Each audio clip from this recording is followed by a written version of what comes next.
है। तो पहला है ऑटोमेटिक। आपको पता है कि कंप्यूटर सारा काम ऑटोमेटिक करता है, हमें उससे कुछ बताने की जरूरत नहीं पड़ती। इंस्ट्रक्शन देना होता है, उसके बाद सारा इंस्ट्रक्शन उसकी मेमोरी में पहले से फीड होता है।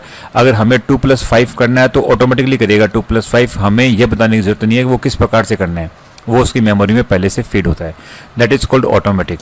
दूसरा स्पीड, इसके बारे में बताने की जरूरत नहीं है, आपको सबको पता है कि बेसिकली हम कंप्यूटर स्पीड के कारण ही यूज करते हैं, क्योंकि वो बड़ी से बड़ी कैलकुलेशन को बहुत आसानी से कर सकता है। तीसरा एक्यूरेसी, 100% एक्यूरेसी देता है कंप्यूटर। हम चाहे तो 5 और 4 8 कर सकते हैं, लेकिन कंप्यूटर 5 और 4 को 9 ही करेगा। That is called accuracy. उसके बाद में डेलीगेंस। डेलीगेंसी का मतलब यह होता है कि कंप्यूटर लगातार काम करेगा, कभी यह नहीं बोलेगा कि मुझे 10 घंटे हो गए हैं, 12 घंटे हो गए, मैं अब काम नहीं कर सकता, या फिर मैं थक चुका हूं, मैं अब काम नहीं कर सकता। वह कंटिन्यू काम करेगा, उसके काम करने की लगन में और उसकी एक्यूरेसी में कोई फर्क नहीं आएगा। वर्सैटिलिटी मतलब विभिन्न प्रकार के काम करेगा। एक ही समय में हम कंप्यूटर के अंदर गाने सुन रहे हैं, एक ही समय में हम कंप्यूटर के अंदर वर्ड में टाइपिंग कर रहे हैं, एक ही समय में हमारी फाइल्स कॉपी हो रही है। ये सारा क्या होगा, एक से ज़्यादा काम एक बार में हो रहे हैं और अलग अलग प्रकार के काम हो रहे हैं। That is called versatility. Power of remembering का मतलब हमने जो डेटा कंप्यूटर में सेव कर दिया, कंप्यूटर अब आपको जब चाहे आप कंप्यूटर से वो डेटा पूछ सकते हो, कंप्यूटर आपको मना नहीं करेगा, वो डेटा आपके सामने निकाल के रख देगा। That is called power of remembering. No IQ, अब आप पूछेंगे कि नो IQ मतलब IQ लेवल इसका 0 है। ये क्वेश्चन अक्सर पूछा जाता है, कंप्यूटर का IQ लेवल कितना होता है, तो उसका आंसर होगा 0। ये क्यों होता है, इसकी कैरेक्टरिस्टिक्स इसलिए है कि खुद का IQ कुछ नहीं है, ये अपना दिमाग नहीं लगाएगा, आपको उसको समझाना पड़ेगा कि इसको ये करना है, तो वो वही काम करेगा जो आप उसे बताओगे।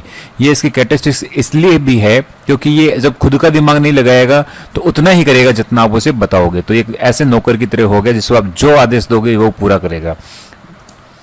नो फीलिंग्स का मतलब कभी अपनी फीलिंग्स आपके सामने शेयर नहीं करेगा कि आज मैं दुखी हूं इसलिए आप मुझे अच्छे से गाने मत सुनाओ, ऐसा कुछ नहीं है। इसके अंदर कोई फीलिंग्स नहीं होगी।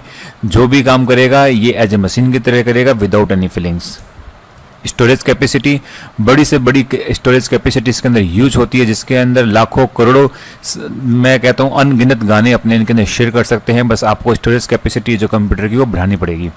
तो जैसे जैसे कंप्यूटर, बेसिक कंप्यूटर अपने जो घर पे भी होता है जिसे हम बोलते हैं डेस्कटॉप कंप्यूटर, उसमें भी लगभग हम लाखों गाने उसके अंदर, लाखों फाइलें, लाखों वीडियोज उसके अंदर हम सेव कर सकते हैं। That is called storage capacity of computer.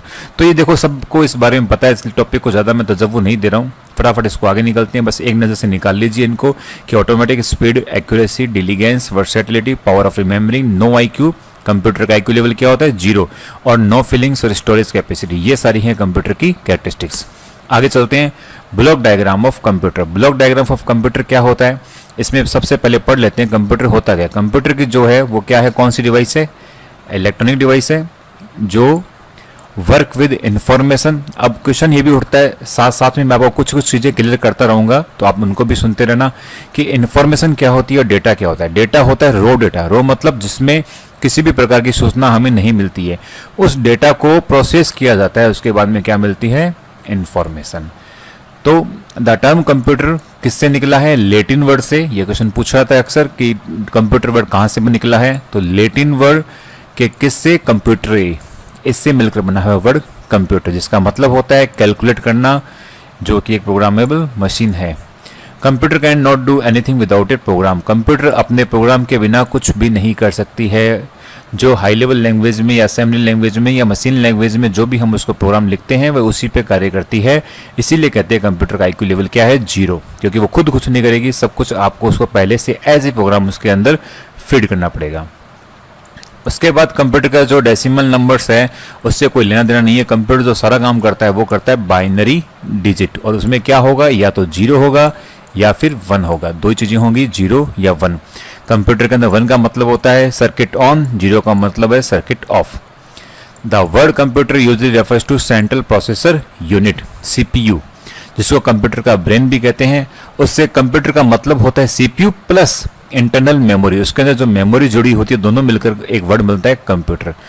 इसके आगे चलते हैं। चार्ल्स बेबेज, हिस्ट्री में आपने पढ़ा होगा कि चार्ल्स बेबेज कौन है, ग्रैंडफादर। ये क्वेश्चन पूछा जाता है कि मॉडर्न कंप्यूटर के ग्रैंडफादर किसको माना जाता है, चार्ल्स बेबेज। उन्होंने क्या किया था, एनालिटिकल इंजन उन्होंने डिफरेंस इंजन और एनालिटिकल इंजन, आपने थ्योरी पढ़ी होगी, आपको इसके बारे में मैं डॉक्यूमेंट शेयर कर चुका हूँ, इसके डेडिकेट वीडियो भी बना चुका हूँ कि चार्ल्स बेबेज ने एक ऐसा पहला मैकेनिकल कंप्यूटर बनाया था जिसका नाम है एनालिटिकल इंजन। और यह किस पे काम कर रहा था? Punch cards. क्योंकि पंच कार्ड्स जो हरमन होलरिथ ने पंच कार्ड्स का जो इजाद किया था, जिसके अंदर हम एज ए इनपुट की तरह इनको यूज करते थे, तो चार्ल्स बेबेज ने अपने एनालिटिकल इंजन में इस पंच कार्ड्स का यूज किया था। आगे चलते हैं।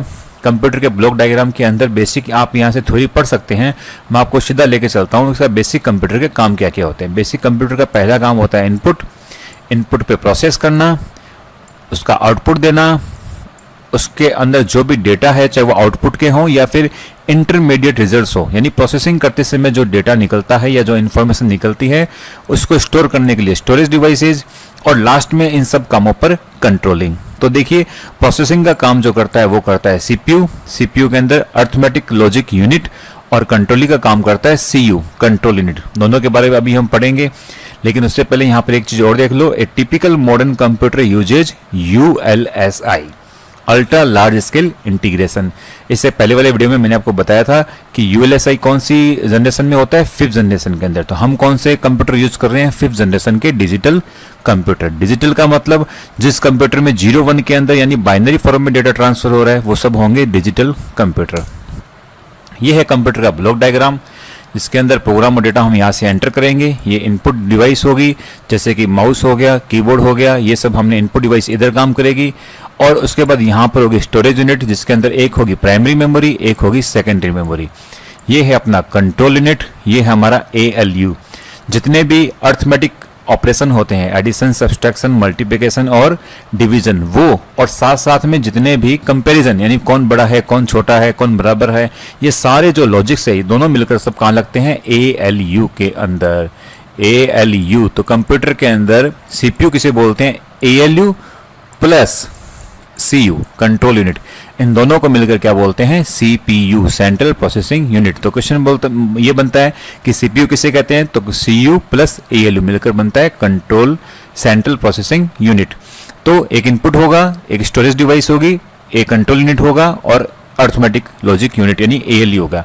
उसके साथ में अटैच होगा एक आउटपुट यूनिट, जैसे कि प्रिंटर हो गया। तो इन सब का जो कॉम्बिनेशन है वो कहलाता है ब्लॉक डायग्राम ऑफ कंप्यूटर, या फिर आप इसे बोलते हैं वॉन न्यूमन द्वारा दिया गया कंप्यूटर का आर्किटेक्चर। इनपुट क्या होता है आपको बता चुका हूं मैं, इनपुट डिवाइसेस से कंप्यूटर के अंदर डेटा को इनपुट करना कहलाता है। स्टोरेज बता चुका हूं, आगे हम पढ़ेंगे स्टोरेज क्या होता है। बेसिकली प्राइमरी मेमोरी एक होती है सेकेंडरी मेमोरी, किस प्रकार से काम करता है। लेकिन स्टोरेज काम क्या करता है ये देखिए, all data and instruction are stored here before and after processing. जैसा मैंने बताया, किसी भी प्रोसेसिंग को स्टार्ट करने से पहले कोई डेटा और इंस्ट्रक्शन है तो भी स्टोरेज में स्टोर हो जाएगा, और उसके बीच में जिसको बोलते हैं इंटरमीडिएट रिजल्ट्स, वो भी अगर है तो वो यहाँ पर इसके अंदर स्टोरेज के अंदर स्टोर हो जाएगा। आगे प्रोसेसिंग कौन करता है? सारा प्रोसेसिंग सारा करता है CPU का। कौन सा भाग करता है? ALU, arithmetical logical unit. Question पूछा जाता है CPU के कौन से भाग द्वारा प्रोसेसिंग की जाती है या फिर एडिशन की जाती है, तो उसका आंसर होगा ALU। CU जो है वो केवल क्या करेगा? कंप्यूटर की कमांड्स को यानी बाकी के रिसोर्सेज को CU, कंट्रोल यूनिट, कंट्रोल करेगा। तो कभी भी CU के अंदर कोई प्रकार का एडिशन सब्सट्रैक्शन नहीं होता है, सारा का सारा किसके अंदर होगा? ALU के अंदर। आउटपुट के बारे में आगे पढ़ेंगे। इनपुट आउटपुट डिवाइसेस के अंदर सिंपल है कि कोई भी आउटपुट डिवाइस के थ्रू जो आउटपुट निकलता है दैट इज कॉल्ड आउटपुट, यानी जो भी प्रोसेस की हुई इंफॉर्मेशन है वो कहाँ जाएगी? सीधे आउटपुट डिवाइस के अंदर चली जाएगी। और कंट्रोल का सारा काम कौन करेगा? CU, control unit. अब फंक्शन यूनिट इसमें जैसे बताया था, मैंने आपको वापस बता दूं कि ALU और लॉजिकल यूनिट है, जिसके अंदर ALU क्या काम करेगा? जितने भी प्रकार के एडिशन, सब्सट्रैक्शन, मल्टीप्लिकेशन वगैरह काम ALU करेगा, और उसके अलावा जो भी कंट्रोलिंग है सब रिसोर्सेज पे कौन करेगा? वो कंट्रोल यूनिट करेगा। तो इसके बारे में ज़्यादा आप पढ़ लो, इसमें ज़्यादा कोई डिटेल में नहीं है, और थोड़ा सा इसके डिटेल में आगे पढ़ेंगे। फिलहाल इसका बेसिक पढ़ना है हमें। अब बात आती है CPU, जैसे पहले बताया आपको मैंने, ALU और CU मिलकर क्या बनेगा? Central processing unit. तो देखो लिखा हुआ है the ALU and the CU of a computer are jointly known as the central processing unit. और इसका क्वेश्चन जो बार बार पूछ रहा था वो क्वेश्चन ये है, CPU as the brain of any computer system. CPU या फिर ऐसा क्वेश्चन पूछा जाता है कि कंप्यूटर का ब्रेन किसे कहते हैं, तो आपका आंसर क्या होगा, CPU, सेंट्रल प्रोसेसिंग यूनिट। अब बात करते हैं थोड़े से कंप्यूटर के टाइप्स के बारे में। एनालॉग कंप्यूटर, जैसे ये है अकॉर्डिंग टू फंक्शनैलिटी। फंक्शनैलिटी के आधार पर कंप्यूटर को दो हिस्सों में बांटा गया है, पहला एनालॉग, दूसरा डिजिटल, और एक उनका दोनों का मिश्रित जो रूप है वो है हाइब्रिड कंप्यूटर। सिंपल सा ये समझो कि एनालॉग कंप्यूटर मतलब वो कंप्यूटर जिसके अंदर जो डेटा है वो हवा के अंदर यानी स्पेस के अंदर आप डेटा ट्रेवल हो रहा है, वो सारे क्या होंगे, एनालॉग कंप्यूटर। इसको आगे जाके हम रियल में बहुत अच्छे से समझेंगे, फिलहाल इसका बेसिक समझिए। तो इसमें आप डेफिनेशन में जाएंगे तो डेफिनेशन लिखा हुआ है, the analog computer spelled analog in British English is a form of computer that uses continuous physical phenomena such as electrical, mechanical, hydraulic quantities to model the problem being solved। ये तो होगी technical. Simple सा फंडा यही है कि इसमें जो डेटा है वो कहाँ फ्लो होगा, एनालॉग सिग्नल के रूप में, यानी आप जैसे रेडियो सिग्नल्स होते हैं उस प्रकार से एनालॉग सिग्नल्स होंगे। लेकिन डिजिटल कंप्यूटर जो अपने घर पे यूज करते हैं वो कौन सा कंप्यूटर है, डिजिटल कंप्यूटर। डिजिटल कंप्यूटर का मतलब 0 और 1, यानी जो डेटा है वो डिजिटल फॉर्म यानी 0-1 बाइनरी फॉर्म के अंदर ट्रांसफर होगा, तो वो कहलाता है डिजिटल कंप्यूटर। ये देखो यहाँ पे लिखा भी हुआ है इस बारे में। और जो दोनों मिलकर होगा ऐसा कंप्यूटर जिसमें दोनों विशेषताएं होगी, एनालॉग की भी होगी और डिजिटल होगी, जब वो क्या कहलाएगा, हाइब्रिड कंप्यूटर। तो ये हो गया एनालॉग, डिजिटल और हाइब्रिड। अब बात करते हैं साइज के हिसाब से, तो सुपर कंप्यूटर के बारे में सबको पता है। सुपर कंप्यूटर में प्रोसेसर है वो बहुत फास्ट होता है, वो फटाफट किसी भी प्रोसेस को जितना जल्दी हो सकता है उतना जल्दी उसको पूरा करने की कोशिश करता है। ये बहुत ज़्यादा एक्सपेंसिव होते हैं और बेसिकली किसी साइंटिफिक ये कामों के लिए ही इसको बनाया जाता है, या फिर बहुत बड़ी मात्रा में कोई मैथमेटिकल कैलकुलेशन करनी हो तो इसका यूज किया जाता है। जैसे कि वेदर फोरकास्टिंग के लिए हमें सुपर कंप्यूटर की जरूरत पड़ेगी। भारत का सुपर कंप्यूटर जैसे परम, वो अपना भारत का प्रथम सुपर कंप्यूटर है। तो वैसे ही सुपर कंप्यूटर आप आगे और पढ़ेंगे सुपर कंप्यूटर के बारे में, लेकिन साइज के हिसाब से सुपर कंप्यूटर। दूसरा सुपर कंप्यूटर जो है अपना वो है मेन फ्रेम। इसको सुपर कंप्यूटर इसलिए बोल रहा हूँ मैं, वैसे है तो नहीं है सुपर कंप्यूटर। सुपर कंप्यूटर के बाद में सेकंड जो कंप्यूटर आता है वो मेन फ्रेम कंप्यूटर आता है, लेकिन इनका फर्क बताया था मैं आपको कि मेन फ्रेम्स कंप्यूटर है just below super computer, super computer से जस्ट नीचे होते हैं। लेकिन कुछ तरीकों से मेन फ्रेम्स है वो मोर पावरफुल होते हैं सुपर कंप्यूटर से। क्योंकि they support more simultaneous program. Mainframe computer यह कहता है कि जितने से ज़्यादा प्रोग्राम है वो एक साथ में उसको रन करना चाहेगा। और सुपर कंप्यूटर क्या करेगा, but super computers can execute a single program as faster. Super computer किसी एक प्रोग्राम को जितना जल्दी हो सकता है उतना जल्दी उसको रन करेगा। तो दोनों में ये अलग अलग इनकी विशेषताएं हैं और मैं ये कहता हूं कि दोनों अपने आप में सुपर कंप्यूटर है। लेकिन ज़्यादा फर्क अगर देखा जाए तो सुपर कंप्यूटर ऊपर पड़ता है, मेन फ्रेम कंप्यूटर से नीचे आता है। उसके बाद में आते हैं मिनी कंप्यूटर। वो कंप्यूटर जो मिड साइज का कंप्यूटर होता है और उसके अंदर 4 से लेकर 200, 4 से 200, कहीं पर 150, कहीं पे 200 लिखा हुआ है। बेसिकली 200 अगर यूजर्स एक साथ में उस कंप्यूटर को यूज करते हैं वो कहलाता है मिनी कंप्यूटर। उसके बाद में आता है डेस्कटॉप कंप्यूटर, जो कि अपने घर में लगा हुआ है डेस्कटॉप कंप्यूटर, उसको डेस्कटॉप कंप्यूटर बोलते हैं। इसका दूसरा नाम है माइक्रो मिनी कंप्यूटर। फिर है लैपटॉप। सबको पता है लैपटॉप क्या होता है, हम लैपटॉप यूज करते हैं। अभी जैसे मैं वीडियो बना रहा हूँ एक लैपटॉप से बना रहा हूँ, तो ये होते हैं laptop computer. Palm top, palm यानी हथेली, हथेली पे रखे जाने वाली सारे कंप्यूटर क्या कराएंगे, पाम टॉप कंप्यूटर, जैसे कि PDA।